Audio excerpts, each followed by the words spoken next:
ఇక బయట పడే ఆనకి, లోపల నోరుకి ఏదో సంబంధం ఉంది. ఆన పడంగానే నోరుకి ఏదో ఒకటి తినాలనిపిస్తుంటది గదా! ఊకే డీప్ ఫ్రై ఐటెమ్స్ కాకుండా మా అమ్మ జర్ర హెల్తీ స్నాక్స్ ఆప్షన్స్‌లో మంచిగా గుంత పొంగనాలు చేసి చూపిస్తుంటే పాండ్రి.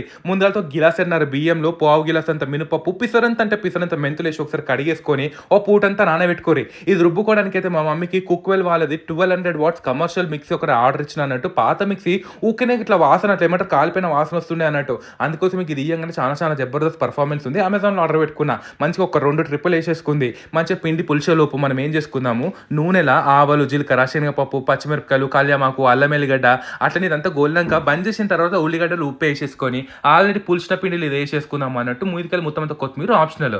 ఇది ఇంత పుల్లగా అయితే అంత మంచిగా ఉంటుంది. మొత్తం అంతా నూనె వేసుకొని గుంట పొంగనాల పీట ఉంటుంది కదా, అందులో సన్న శేఖ మీద మెల్లగా 2 దిక్కులు కాల్చుకున్నారనుకోరి, పైనుంచి క్రిస్పీ లోపల సాఫ్ట్ ఉండేది రెడీ అన్నట్టు. మనం చట్నీ కూడా చిన్న జార్లో వేసేసుకుందాము, ఈజీ అయిపోతుంది. గుంత పొంగనాలు అయితే చాలా మంచిగా ఉంది. చట్నీ కూడా సూపర్ ఉందిలా. చట్నీ కూడా రెసిపీ కావాలంటే పింగ్ చేయండి, నేను అది కూడా పెడతా.